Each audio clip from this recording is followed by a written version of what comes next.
What's up, everyone? We're back. Dr. Maxfield, Dr. Shah, and welcome back to our channel, Doctorly. Today, we're doing part of our series here on how to craft your perfect skincare routine. So if you didn't watch our prior video on how to craft your perfect skincare routine, go back and watch that. But today, we're going to be talking about the best and worst ingredients to treat acne. when we're talking about acne, we'll go back to the basics, the oil production causing the pores to be occluded, the bacteria overgrowth, and then also the inflammation. From here, we're going to categorize what ingredients are the best, what are the worst, what's going to help you the most. This goes back to that theme that we're always talking about, that great products and great ingredients don't necessarily make a great routine, and that you have to be very deliberate about which ingredients you choose. I get messages all the time. People send me their skincare routines and they say, my acne is not getting any better, but they don't have any active ingredients that actually treat acne. And so we're going to create a list of ingredients that are very effective at treating acne. And that way you know which ingredients to really focus on and which ones are just more supportive and which ones to completely avoid. We're going to focus on over-the-counter ingredients because we know that you have more access to those and can kind of build a routine based off of that. And at the end of the video, we're going to have this whole comprehensive list, and on that are going to be some of the prescription ingredients. The reason we're putting it there is that even though most of these work extremely well,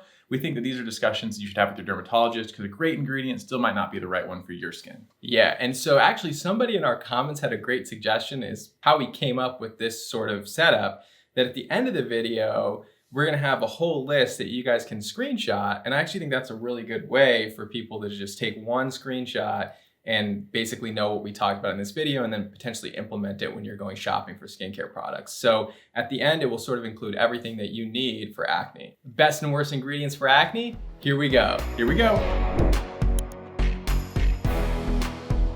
So we're going to break this down into tier 1. These are ingredients that are great for acne. Tier 2, these are also great for acne, but they're not tier 1 level. Then you have the ingredients that are supporting, and these are the ones that you kind of hear a lot of people talk about them, but they really are more of supporting ingredients and not really the star of the show. And then we're going to be talking about ingredients that don't help, they don't hurt, so you don't necessarily need them for acne, but they can be part of your skincare routine. And then the last tier is going to be ingredients that you definitely should avoid. So we're going to jump around with ingredients. As we talk about it, as we intro the name, you can kind of guess where it's going to fall, and then we'll see where it actually lands. Start out with an obvious one. We kind of know where this falls, but topical retinoids. So topical retinoids, these are going to be tier 1 for sure. And tier 1 is actually the tier where it's like level 1, grade A evidence. And when we're talking about research, this is the highest level of evidence you can have to support a product or an ingredient. This is really top tier stuff. This is supported by the American Academy of Dermatology. And so retinoids, vitamin A derivatives, tier 1 ingredient. Yeah, absolutely. Anything in this category, you can have the expectation that you're going to get consistent results from it. It won't work perfect for everybody, but it's consistently effective. So retinoids really go after those main causes of acne. They help to unclog your pores, keep the skin cells from sticking together there. They actually decrease oil production. And I think in a previous video, I said they don't decrease oil production, but a recent study came out that said that they do. So like I said, we're always vulnerable to changes in the research and the literature out there. So it actually may decrease your oil production. In the back of my mind, I knew it. It's just one of those things though, like we see it in daily practice and we're like, you know what? I think it probably does. Definitely no evidence supported at that time. But then that study comes out and we're on board. We're like, oh yeah, I thought it might. And now we can say it does. Right. And it also decreases inflammation. So it really is a top level ingredient. I think over the counter, probably the most supported form of this is going to be adapalene. Adapalene used to be a prescription at the 0.1%. And then it was taken off prescription and then became available over the counter in the form of Differin gel. And then La Roche-Posay put out their own form of this, and it's the La Roche-Posay adapalene. So I think it actually has the most support for it of any form of retinoid over the counter for acne. So definitely throwing retinoids in that tier 1 category. So like, what's next? Next up is niacinamide. We've talked a lot about it, a lot of upside, very little downside, but this one actually falls in the supporting ingredients category. This is one of those ingredients where a lot of people send me like, oh, but I'm using the Ordinary's niacinamide and my acne is not getting any better. And it's like, yeah, niacinamide is great for acne, it has anti-acne properties, but it's definitely a supporting role, which means it's definitely not the lead player. It's not the star of the show. It's something that you add to your acne regimen to help fight acne, but you definitely need something from that tier 1 category when you add niacinamide. Otherwise, it's not really an anti-acne routine. Yeah, a lot of these ingredients in this category, basically you have to be using them with a foundational tier 1 treatment or you're not going to get the benefits you want. So niacinamide, one of our top favorite ingredients, but at the end of the day, it serves a supporting role. All right, what's our next one? So vitamin C. What do we think? Vitamin C, this one's an interesting ingredient. This one is going to be in the don't need category. Definitely don't need it for acne. It does have some mild exfoliating properties. It helps to brighten the skin. So great ingredient, but if you're building an anti-acne routine and trying to build what we call that perfect skincare routine, then vitamin C is not an ingredient that you need. Now, you can have it in your routine because it has anti-aging properties, it has anti-pigment properties, but it's not something where you're saying, okay, I want to treat my acne, so I'm going to add vitamin C. It just doesn't have that type of function. So in an anti-acne routine, not a necessary ingredient. Don't need it. Comes after you've treated your acne, then you can use vitamin C to see the benefits. All right, let's look at the rest of our list. What do we want to go next? Ooh, I want to talk about this one. Let's do tea tree oil. Tea tree oil. So as many of you know, Dr. Maxfield was raised on essential oils. It was part of his dietary supplementation. It was. Turned out fine. No, but at the end of the day, tea tree oil is something that is somewhat controversial in skincare, mainly because tea tree oil can have some irritancy potential. So it can irritate people. It can cause allergy in some people. But unfortunately, or fortunately, it depends on how you look at it, it has a lot of research to support it for a lot of different things. So what do you think about tea tree oil? What category does it fall into? This actually falls, and it kind of surprises me, but it falls into the tier 2 category. There's a decent amount of evidence to support it in a myriad of functions, including its antimicrobial. Although it can be irritating and cause allergies, it can have some anti-inflammatory properties. This ingredient is one where I was like, raised holistically, and then I bounced back between the evidence, and then I came back to this ingredient, and I'm like, man, there really is a lot of data for tea tree oil in a lot of different situations, acne included. Absolutely. So anti-yeast properties, antibacterial properties, anti-inflammatory properties. So tea tree oil is actually a level 2 or grade B ingredient, believe it or not, in the treatment of acne. So it falls into that tier 2 category. Just to let you know here, our tier 1 and tier 2 are not subjective. These are actually objective categories. So the other things are a little bit subjective that we're talking about, but these two categories are going to follow the evidence. Next up, we're talking about one of my favorite ingredients of all time, azelaic acid. So what do we think about azelaic acid? Azelaic acid, we talk about it enough, and this one actually does fall into that tier 1 category. That's why I'm so excited about it, because it does have that grade A or level 1 evidence. It's supported by the literature, not subjective. It is a top tier ingredient. Not only that though, it's gentle, it's safe in pregnancy, which all of these ingredients in that grade A over-the-counter category are not safe in pregnancy. So this is actually the only one that's safe in pregnancy. And not only that, but it treats post-inflammatory hyperpigmentation. So you can treat your acne and your post-inflammatory hyperpigmentation at the same time. So azelaic acid, definitely a tier 1 ingredient. Tier 1. And, this is one of those things that's actually over the counter and prescription. And so I'm using the over the counter more and more in the real world just because it's very affordable. Like The Ordinary has a 10%, it's about $10. But the thing is, if you're not getting the results you need from a 10% and your doctor still thinks it might benefit you, it's worth seeking out maybe that prescription strength. Absolutely, right? So when we say that these are supported by the evidence, it's essentially the 15% that has been tested. But 10% versus 15%, are you not going to see any benefits with the 10%? You're going to see some benefits with the 10%. Ooh. So next one, this is a spicy one. So literally and figuratively. So diet and acne. What category does this fall into?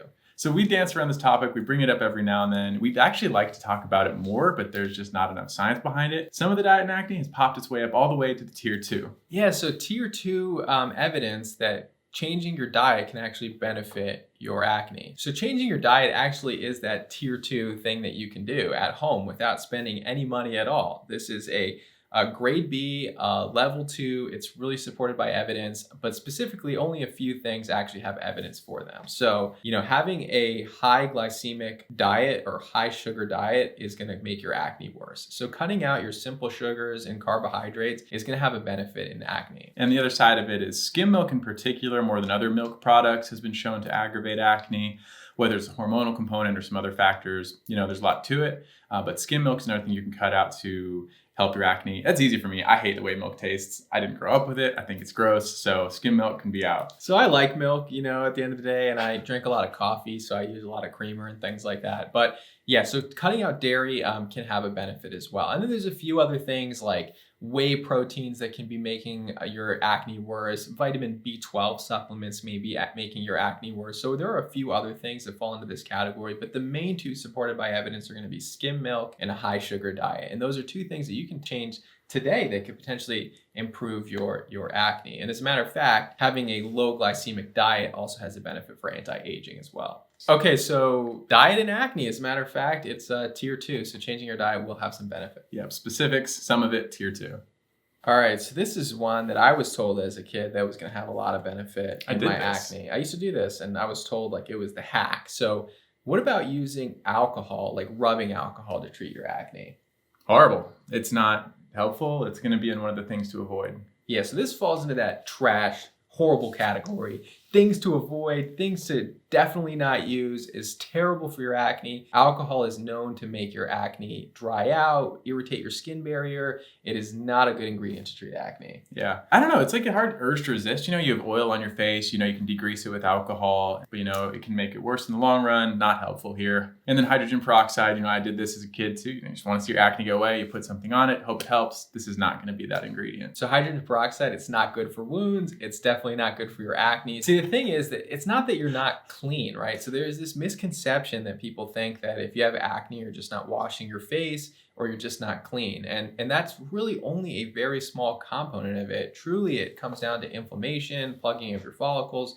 And we've done a whole video on this, but at the end of the day, you are clean. This is something that's genetic, something to do with hormones. So alcohol, definitely throw it in the trash. Big thumbs down. Here's another ingredient that we find in like everyone's skincare routine, hyaluronic acid. So hyaluronic acid, is that good for acne? Not good. It's probably not going to hurt it, but it's not going to help it at all. Right. So hyaluronic acid is a humectant. It has moisturizing properties. So if you have hyaluronic acid in your acne routine, completely okay to put it there. It's not going to harm it, but it's not treating your acne. So if you have a routine full of niacinamide and hyaluronic acid without one of these tier 1 or tier 2 ingredients, you're really not treating your acne. But hyaluronic acid, perfectly fine to put in your routine. I just wouldn't count on it for its anti-acne properties. So this falls into that don't need category. Don't need. Every ingredient has a role. This one's moisturizing.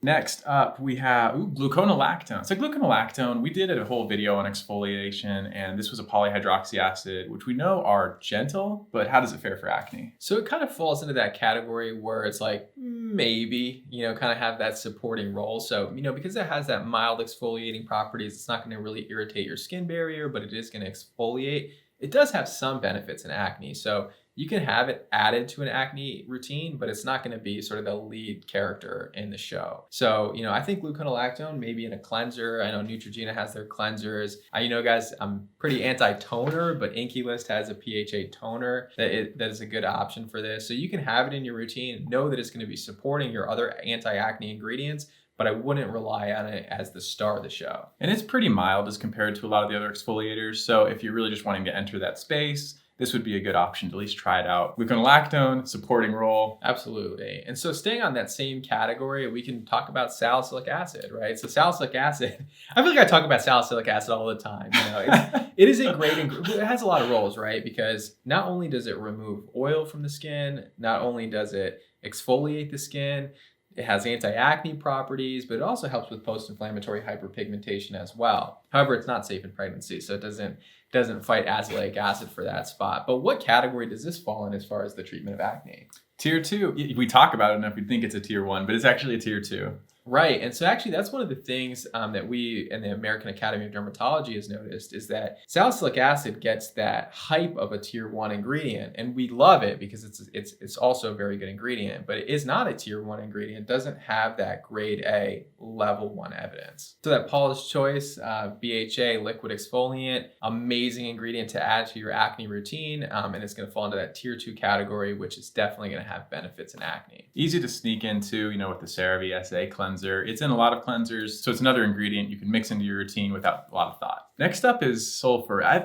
We talk this out occasionally with the rosacea, and I think we talked about it in the Vichy video because they have a little bit of sulfur in their volcano water. Sulfur is like an old ingredient, but where does this fall? It falls into like the tincture category for me. So it's like that, sort of old timey ingredient. So this is where I'm actually gonna break with the recommendations here. So this actually technically by the research by the body of evidence that exists, it falls into that potentially supporting character role, right? So It has benefit in acne, it has benefit in rosacea, may help with some Demodex and mites on the skin. You know, it's one of these ingredients that does quite a bit, but there's actually not a lot of research to support it. So I'm actually going to break on this. So it's definitely falls in the supporting character, but I would sort of in my mind bump it up to like a grade 2. You know, the weird thing is, so would I. And I think you see this with a lot of older ingredients. And so even though some of the modern study technique is lacking on it, they were just tried and true over a period of, probably 100, 200 years for sulfur. It's so old.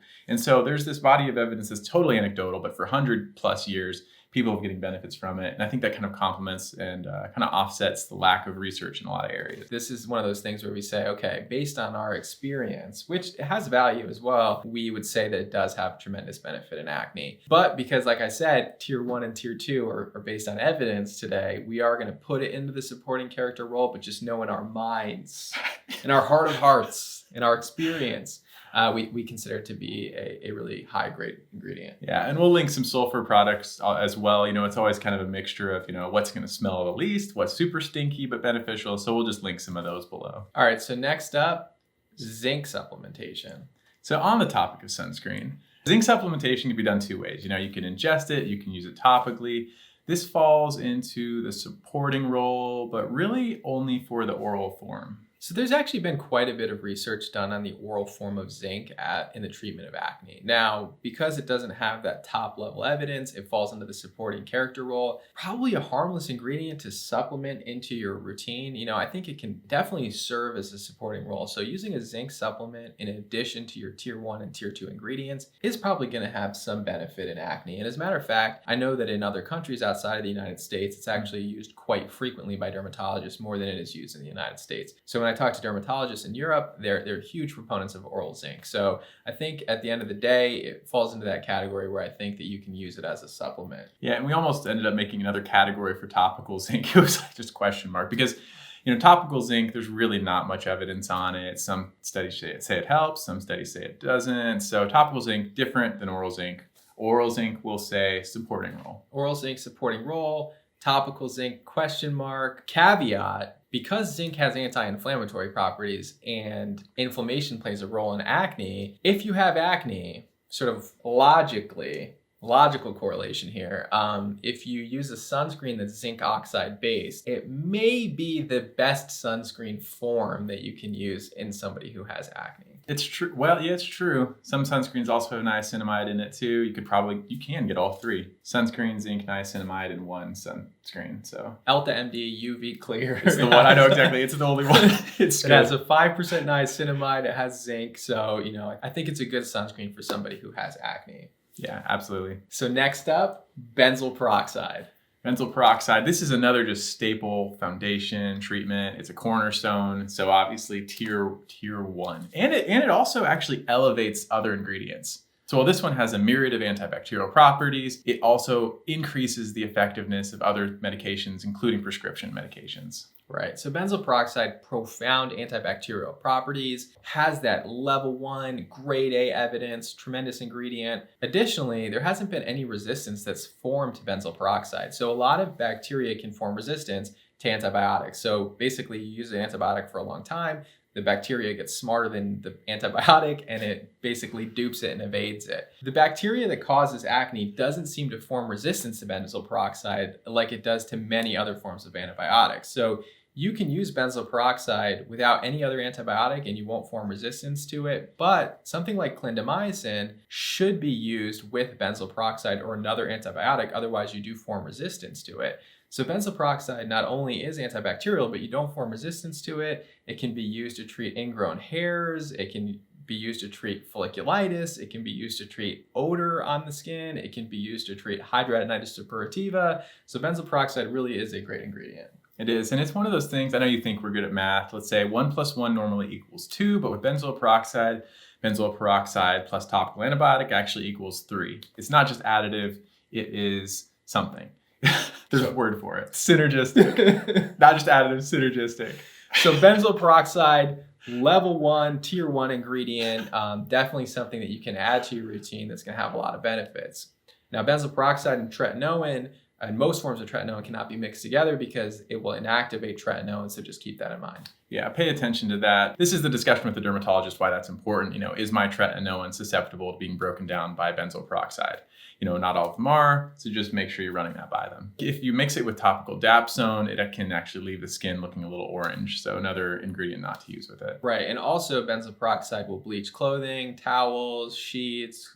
So just keep that in mind that if you're using a benzoyl peroxide wash, that you should try to wash it off completely. Or if you're using a leave-on product with benzoyl peroxide, that it can stain your clothes. So use like white sheets, white clothing, just keep that in mind. And it can also dye your beard, facial hair, eyebrows, hair blonde. Okay, but I'm gonna say it usually doesn't. Make sure you know that. It generally does not do that. It did it to me. I used to dye my eyebrows like orange. Definitely doesn't do it for everybody. I think because you have black hair and I have like dark brown hair. All right, so last one, what do you think about coconut oil? Trash. It's actually an amazing oil. Face comedogenic, don't use it. So it's comedogenic, it's not something you want in your acne routine, avoid coconut oil. So we're gonna leave the list here, not only including the over-the-counter products, but also the prescription products and what tier they fall into. But hopefully this will help you craft your perfect skincare routine. Be thoughtful when you choose these ingredients and know which ones are gonna be the most effective and which ones are gonna serve a supporting role. All right, we appreciate you all. Thank you so much. Thank you guys so much for tuning in. Please like, comment, and subscribe, and let us know if you found this video helpful.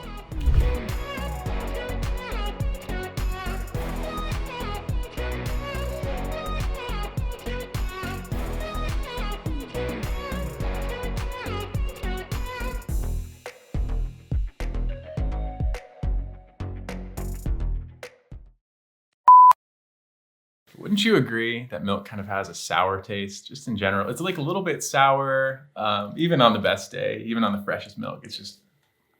I like, I was told that if you drink milk, there's probably propaganda by the milk industry, but they're like, you'll be big and strong, Yeah, but look between us, who's bigger and stronger? All right. Okay, next. To complement what you're doing else. To complement what you're also doing, to complement what you're doing elsewhere. You can keep that. Doesn't matter. So what were you saying? 1 + 1 is what? Normally 2, but with benzoyl peroxide and topical, synergistic. It's not additive, it's synergistic. Yeah. So it's 1 + 1 is what? 3. So can you guys please take a clip of that and then make a meme out of Dr. Maxfield saying 1 + 1 is 3? Thank you. You just got conned. Synergistic. Not just additive, synergistic.